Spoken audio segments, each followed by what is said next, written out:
Hello friends, welcome to our channel. तो जिस प्रकार से आपको पता होगा, हम यूथ पब्लिकेशन की ट्रांसफार्मर की सारे के सारे जो प्रीवियस ईयर के जो क्वेश्चन आए हुए हैं उसको हम डिस्कस कर रहे हैं। तो आज हम डिस्कस करेंगे उसके आगे के क्वेश्चनों की। ठीक है, तो क्वेश्चन नंबर 21 आप देख लेते हैं क्या बोला है। ठीक है, क्वेश्चन नंबर 21 क्या कह रहा है, the function of transformer oil in a transformer is use. जो ट्रांसफार्मर के अंदर जो ऑयल डाला जाता है उसका काम क्या होता है, ये तो आपको रटा होना चाहिए। तो इंसुलेशन के लिए काम आता है और कूलिंग के लिए काम आता है। ठीक है, चलिए ऑप्शन इसके देख लेते हैं, ऑप्शन क्या दिए हुए हैं। ठीक है, ये आपका ऑप्शन दिया हुआ है to provide the insulation and cooling. तो पहला ही क्वेश्चन आपका मिल गया है, पहला ही ऑप्शन आपका मिल गया है, आगे के पढ़ने की जरूरत नहीं है। ठीक है, आप पढ़ सकते हो to provide the insulation and cooling. देखो इसका आंसर क्या दिया हुआ है, पहला। ठीक है, ये तो provide protection and against lighting, बिल्कुल नहीं। Provide protection against short circuit, बिल्कुल नहीं। लुब्रिकेंट द मूविंग पार्ट, बिल्कुल नहीं। मूविंग पार्ट कोई भी होता ही नहीं है ट्रांसफार्मर के अंदर, तो कहां से मूविंग पार्ट में लुब्रिकेंट लगाओगे भैया। तो इसका आंसर सीधा सीधा पहला बन जाता है, provide the insulation and cooling. ये क्वेश्चन का आंसर आपको रटा होना चाहिए। आपको क्वेश्चन पढ़ने के बाद आपको ऑप्शन देखने की जरूरत नहीं होनी चाहिए, इतना इस क्वेश्चन का आंसर आपको रटा होना चाहिए अगर आपको सिलेक्शन लेना है तो।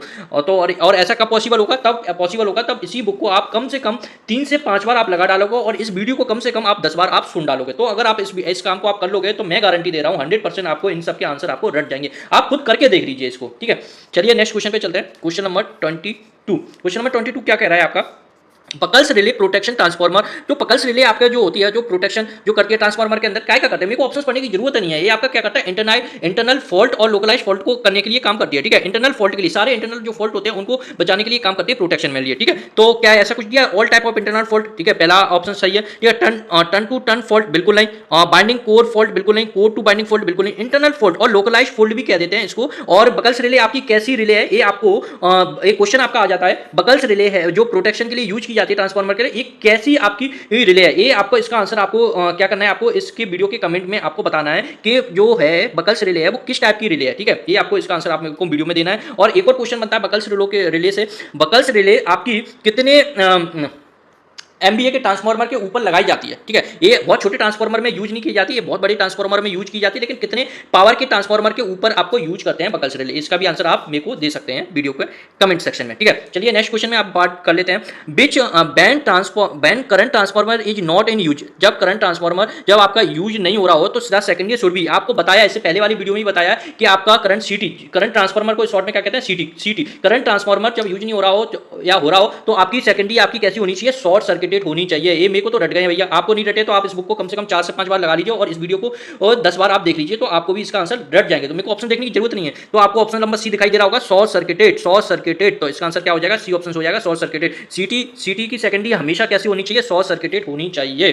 ठीक है, चलिए नेक्स्ट क्वेश्चन में बात कर लेते हैं। ट्रांसफार्मर आर रेटेड, ट्रांसफार्मर की जो रेटिंग होती है वो काय के अंदर होती है, केवीए के अंदर होती है। केवीए, के क्या किलोवाट। अगर के नहीं दिया है कहीं भी, अगर माना कि के नहीं दिया है तो अगर बीए दिया है तो आप डायरेक्टली बीए को भी लगा सकते हैं। ये के दिया है ना, तो के तो आपका बहुत सारे बड़ी क्वांटिटी को दर्शा रहा है, मतलब 1 किलो 2 किलो, तो यहाँ पर क्या हजारों की जनसंख्या में आपको बता रहा है। तो के नहीं भी है, अगर बी है तो आप बीए भी आप लगा सकते हो, वोल्ट इंटू एम्पियर। ठीक है, तो यहाँ पर ऑप्शन देख लिया, किलोवाट हावर, ये तो बिल्कुल भी नहीं है, तो के इंटू बी है यहाँ पर, के इंटू बी। तो किलो वोल्ट में तो नहीं हो सकती, किलो वोल्ट एम्पियर में होती है, तो इसका आंसर क्या हो जाएगा, डी, केवीए। ठीक है, यहाँ पर ये लिखा भी हुआ है, ट्रांसफार्मर की रेटिंग केवीए में होती है तथा जनरेटर की रेटिंग किलोवाट में होती है। तो ये आपको ये भी याद रखना है भैया, जनरेटर की रेटिंग भी कभी कभी पूछ ली जाती है, वो काय में होती है, किलोवाट। अपन बात जनरल डिस्कशन भी करते हैं, कितने वाट किलोवाट का जनरेटर है। ठीक है, कितने किलोवाट का जनरेशन है, तो ये आपको रटना है। इस वीडियो को आपको देखते 10 बार देखना है और यूथ पब्लिकेशन की बुक को कम से कम आपको 3 से 5 बार लगा देनी है, तो इस टाइप के क्वेश्चन आपको रट जाएंगे। ठीक है, तो चलिए नेक्स्ट क्वेश्चन की बात कर लेते हैं। क्वेश्चन नंबर 25 आपका आ गया है। तो क्वेश्चन नंबर 25 क्या कह रहा है आपका, induce EMF in the secondary of a transformer will depend on.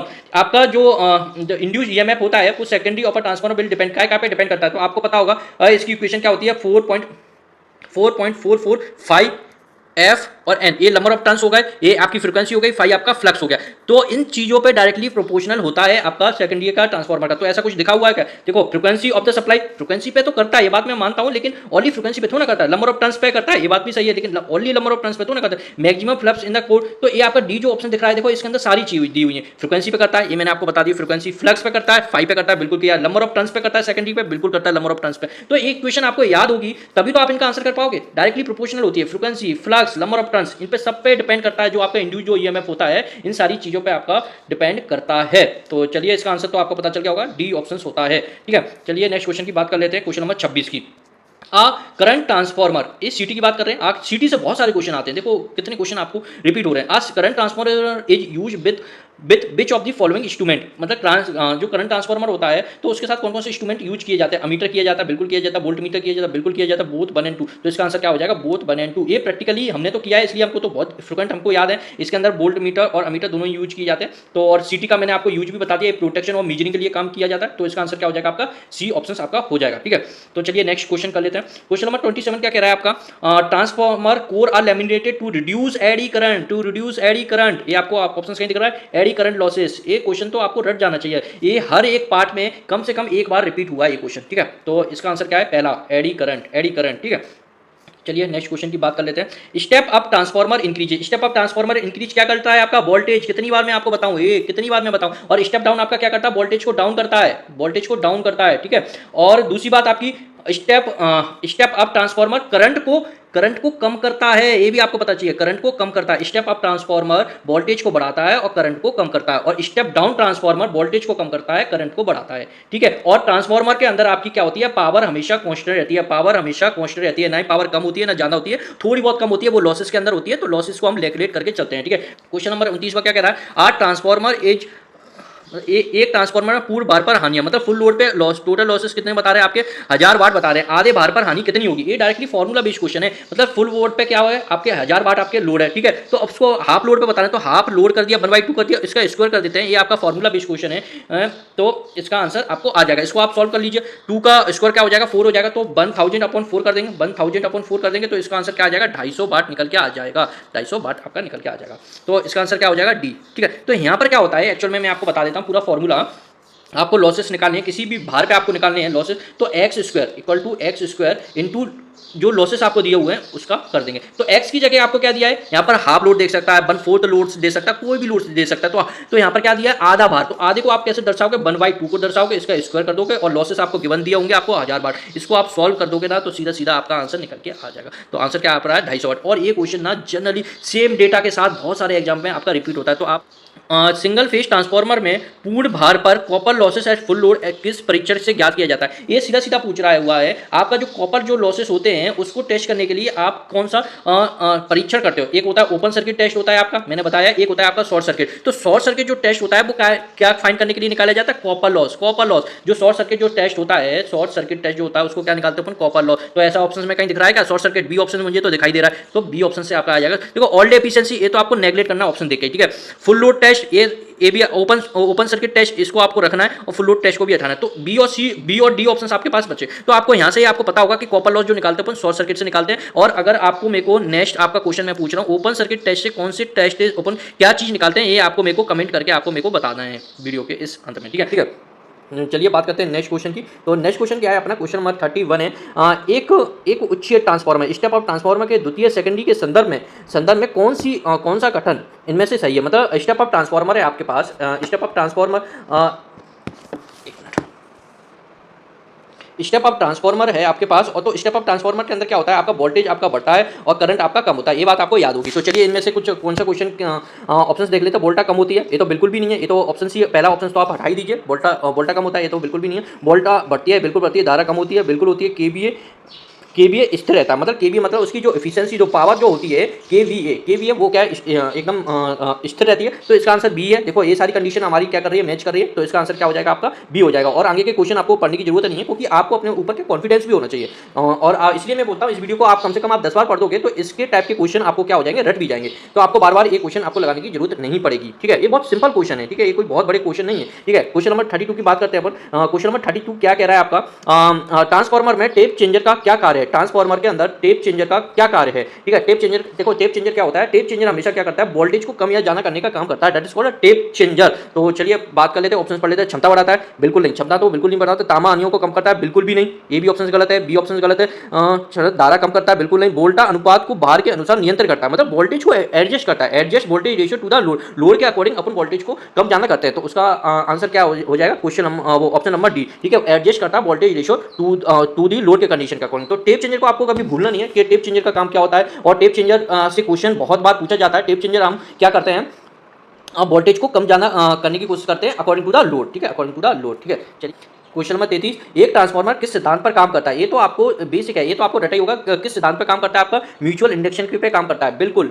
Lenz law आपका क्या बताता है? इसका आंसर तो आपका यही हो जाएगा, क्योंकि पहला ही मिल गया, म्यूचुअल इंडक्शन पे काम करता है, ठीक है। लेंज लॉ आपको क्या बताता है? ये क्या बताता है? ये क्या बताता है आपको, ठीक है? ए लेंज लॉ आपको पता होगा, minus n d phi upon d t, d phi upon d t. तो यहाँ पर जो ये जो निगेटिव जो साइन आ रहा है, ये निगेटिव नहीं है, ये निगेटिव साइन का जो दर्शाता है, ये करंट को दर्शाता है, जिसके कारण प्रोडक्शन ऑफ करंट होता है, प्रोडक्ट करंट आपकी उत्पन्न होती है, उसी का विरोध करता है। ऐसा ये लेंज लॉ भैया बताते हैं अपन को। तो इसी की वजह से ये साइन आपका क्या आता है? नेगेटिव आता है, क्योंकि ये लेंज लॉ से काफी क्वेश्चन आपका पूछा जाता है, ठीक है, ये पूछा जाता है, ठीक है। और लास्ट ऑप्शन आपके पास क्या था? फेराडे का नियम, फेराडे का नियम। तो यहाँ पर आप आदमी कंफ्यूज कर जाता है म्यूचुअल इंडक्शन और फेराडे के नियम। तो म्यूचुअल इंडक्शन के सिद्धांत पे काम करता है, ना कि फेराडे लॉ पे, ठीक है। चलिए बात करते हैं नेक्स्ट क्वेश्चन की, क्वेश्चन नंबर 34 की। ऑटो ट्रांसफार्मर का प्रमुख उपयोग क्या है? ऑटो ट्रांसफार्मर का उपयोग क्या है? तो ऑटो ट्रांसफार्मर आपका क्या काम करता है? आपका एक तरह से ये भी एक तरह से आपका वेरिएबल वोल्टेज ट्रांसफार्मर होता है। क्या होता है? वेरिएबल वोल्टेज ट्रांसफार्मर होता है, ठीक है, एक्समर होता है, ठीक है, वेरिएबल ट्रांसफार्मर। ऐसा कुछ लिखा है क्या? देखो, आइसोलेटिंग ट्रांसफर ये तो बिल्कुल नहीं होता, इंस्ट्रूमेंटेशन ट्रांसफर कुछ नहीं होता, वेरिएबल ट्रांसफर जो मैं देखो हमने ये ऑप्शंस को कोई पढ़ा नहीं है, नहीं मैं कुछ देख के बता रहा हूँ, ये हमको कुछ क्या है, हमने जब थ्योरी पढ़ी थी, हमको पढ़ाया गया था, जब से हमको याद है। ऑटो ट्रांसफार्मर का काम क्या होता है? आपका आपके वेरिएबल ट्रांसफार्मर के जैसा ही काम करता है, ठीक है। मतलब इसी एक ही ट्रांसफार्मर के अंदर आप वोल्टेज को कम और ज्यादा कर सकते हो अकॉर्डिंग टू अपनी कंडीशन के लिए। डिस्ट्रीब्यूशन ट्रांसफार्मर बिल्कुल नहीं। तो इसका आंसर क्या हो जाएगा? आपका सी आपका आंसर हो जाएगा, बिना सोचे समझे, ठीक है।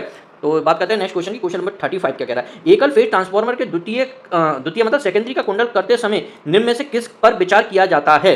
तो सीधी सी बात है, मतलब जो सेकेंडरी की अगर यहाँ पर क्या है, नंबर ऑफ टर्न्स ज़्यादा हो जाएंगे तो ये कैसा हो जाएगा? स्टेप अप हो जाएंगे, और नंबर ऑफ टर्न्स कम हो जाएंगे तो क्या हो जाएगा? स्टेप डाउन ट्रांसफार्मर हो जाएगा, ठीक है। तो हमेशा इसका आंसर क्या हो जाएगा? सी। फेरों के अनुपात को अपन इसको देखते हैं, फेरे के अनुपात को ही देखते हैं अपन, ठीक है। 36 क्वेश्चन में क्या कह रहा है आपका? 36 क्वेश्चन में क्या कह रहा है? एक यांत्रिक ट्रांसफार्मर, यांत्रिक मतलब सीटी के संबंध में कौन सा कथन सही है? मतलब सीटी ट्रांसफार्मर के बारे में मैंने आपको बता रखा है कि सीटी ट्रांसफार्मर की हमेशा सेकेंडरी है, सेकेंडरी वाइंडिंग क्या होनी चाहिए? आपकी शॉर्ट सर्किट होनी चाहिए, क्योंकि आपका हाई वोल्टेज प्रोड्यूस होता है बहुत भयंकर। तो ऐसा कुछ ऑप्शन दिख रहा है क्या? आप देख लीजिए। करंट ट्रांसफार्मर का प्राथमिक प्राइमरी लाइन से समांतर में जोड़ना होना चाहिए। पोटेंशियल ट्रांसफार्मर की प्राथमिकता भू से जुड़ी होनी चाहिए। सेकेंडरी कभी भी खुला ओपन नहीं होना चाहिए। देखो ऑप्शन नंबर डी आपको दिखाई दे रहा है। धारा ट्रांसफार्मर का द्वितीय सेकेंडरी कभी भी खुला ओपन नहीं रहना चाहिए। ओपन नहीं रहना चाहिए मतलब आपका कैसा रहना चाहिए? शॉर्ट सर्किट रहना चाहिए इनडायरेक्टली वे में, ठीक है। या तो ओपन नहीं रहना चाहिए या शॉर्ट सर्किट रहना चाहिए, बात दोनों की एक ही है। तो इसका आंसर क्या हो जाएगा आपका? डी। और ये क्वेश्चन अगर आपने मेरे इससे पहले पार्ट 1, पार्ट 2, पार्ट 3 देखा होगा, ये क्वेश्चन हर एक पार्ट में आपको रिपीट किया हुआ है, तो इसका आंसर आपको रट गया होगा। ये आपका कैसा होना चाहिए? शॉर्ट सर्किट होना चाहिए, ठीक है ना। बात करते हैं नेक्स्ट क्वेश्चन की, क्वेश्चन नंबर 37 की, ठीक है। 37 में क्या कह रहा है? सिंगल फेज ट्रांसफार्मर के समांतर प्रचलन पैरेलल ऑपरेशन के लिए कौन सी शर्तें आवश्यक है? देखो मैंने आपको इससे पहले वाली वीडियो में पैरेलल ऑपरेशन की सारी शर्तें बताई थी, ठीक है। तो आपको पता होगा कौन सी एकदम मैंडेटरी है। देखिए सेम केवीए बिल्कुल मैंडेटरी नहीं है, सेम वोल्टेज रेशियो बिल्कुल नहीं है, सेम करंट रेशियो बिल्कुल भी नहीं है। तो इसका आंसर क्या हो जाएगा? ए। मतलब सेम पोलैरिटी होना आवश्यक है अगर दो ट्रांसफार्मर को आप पैरेलल ऑपरेशन में चला रहे हो तो, ठीक है। और आपको पता होगा कि सेम पैरेलल ऑपरेशन में जब ट्रांसफार्मर को चलाते हैं तो आपका जो लोड को क्षमता जो कहते हैं एफिशिएंसी, जो लोड को होता है वो किस भाग में बांटता है? वो आपका केवीए की अगर जिसकी केवीए ज़्यादा होगी वो ज़्यादा लोड करेगा, और जिसकी केवीए कम होगी वो कम लोड सहेगा, ठीक है। तो वो केवीए की रेटिंग के हिसाब से आपका उठाता है, ठीक है, लोड को। चलिए बात करते हैं क्वेश्चन नंबर 38 की। ट्रांसफार्मर में ब्रीथर का क्या कार्य रहता है? ब्रीथर मैंने आपको बता दिया, बिना सोचे समझे आपको जहां भी दिख जाए ब्रीथर से 2-3 क्वेश्चन बनते हैं। देखो ब्रीथर के अंदर सिलिका जेल यूज किया जाता है। सिलिका जेल का कलर आपका क्या होता है? स्टार्टिंग में आपका ब्लू होता है और फिर यूज करने के बाद आपका क्या हो जाएगा? आपका पिंक हो जाता है, ठीक है, ये बात हो गई। और दूसरी बात क्या है? ब्रीथर का काम क्या करता है? Absorb the motion, to absorb the motion, मतलब जो एब्जॉर्ब होता है मतलब सांस लेता है, लेकिन सांस क्या रहता है? हवा में बहुत सारे मोइस्चर होते हैं, तो मोइस्चर को लेकिन एब्जॉर्ब करने के बाद ही वो उस एयर को अंदर जाने देता है ट्रांसफार्मर के अंदर। तो ऐसा कहीं ऑप्शन दिख रहा है? देखो यहाँ पर ये दिखाई दे रहा है, इसका काम पूछा है यहाँ पर, ठीक है। तो इसका आंसर क्या हो जाएगा? सी, एब्जॉर्ब द मोइस्चर। तो इस टाइप से आपको आंसर इसके रटे होने चाहिए। देखो एग्जाम में मैं आपको बार बार कह रहा हूं कि आपकी नॉलेज तो होना ही चाहिए, लेकिन आपको नॉलेज के बाद आपको कितने आपने रट लिया है, रट्टा मार लिया है क्वेश्चनों का, वो आपको डिपेंड करेगा आपकी सिलेक्शन पे, डायरेक्टली प्रोपोर्शनल आपका करेगा, ठीक है। रटना मतलब डायरेक्टली प्रोपोर्शनल आपकी प्रोबेबिलिटी बढ़ा देता है एग्जाम में आपकी सिलेक्शन होने का, ठीक है। तो ब्रीथर से आपको 2-3 क्वेश्चन आते हैं हमेशा। ब्रीथर के अंदर क्या यूज किया जाता है? सिलिका जेल का कलर कैसा होता है? स्टार्टिंग में ब्लू, और लास्ट में जब यूज हो जाता है, जब वो मोइस्चर को एब्जॉर्ब कर लेता है तब आपका पिंक हो जाता है। और ब्रीथर का काम क्या रहता है ट्रांसफार्मर के अंदर? To absorb the moisture. तो एक क्वेश्चन आपके एक ही क्वेश्चन के अंदर आपको 3-4 क्वेश्चन मिल गए, ठीक है। बात करते हैं नेक्स्ट क्वेश्चन की, क्वेश्चन नंबर 39 की। तो 39 की क्वेश्चन की बात करेंगे तो 39 क्या कह रहा है आपका क्वेश्चन, दो ट्रांसफार्मर जब समांतर में प्रचलित होते हैं, पैरेलल ऑपरेशन होते हैं, तो वो आपस में भार किस आधार पर लेते हैं। देखो मैंने अभी इससे पहले वाले क्वेश्चन में बताया, इसके पहले के पहले क्वेश्चन में वो आपके केबीए के ऊपर लेते हैं, ठीक है, केबीए। तो यहाँ पर देखो क्वेश्चन ऑप्शन नंबर बी दिखाई दे रहा है, केबीए के निरंतर मतलब दो ट्रांसफार्मर X1 और X2 ये दोनों आपके ट्रांसफार्मर पैरेलल ऑपरेशन में लगे हुए हैं। तो अगर इसकी केबीए अगर 50 केबीए का है, ये ज्यादा केबीए का है और ये आपका 60 केबीए का है, तो आपका जो लोड होगा ना, ए वाला ट्रांसफार्मर ज्यादा होता है, ए वाला कम होता है, ठीक है। और आपको सेम पोलैरिटी होनी चाहिए, मस्ट भी जरूरी है, सेम पोलैरिटी होनी चाहिए पैरेलल ऑपरेशन में किसी ट्रांसफार्मर को चलाने के लिए। और किस आधार पर लोड को बांटता है, शेयर करता है, लोड को किस आधार पर शेयर करता है, तो ये आपका केबीए के आधार पर आपका लोड को शेयर करता है। केबीए हो आपका ऑप्शंस में, अगर केबीए आपका सेम है, मतलब दोनों ट्रांसफार्मर X1 और X2 ट्रांसफार्मर का केबीए दोनों का सेम है, तो आपका पर यूनिट इंपीडेंस के आधार पर आपको वो करेगा, लोड को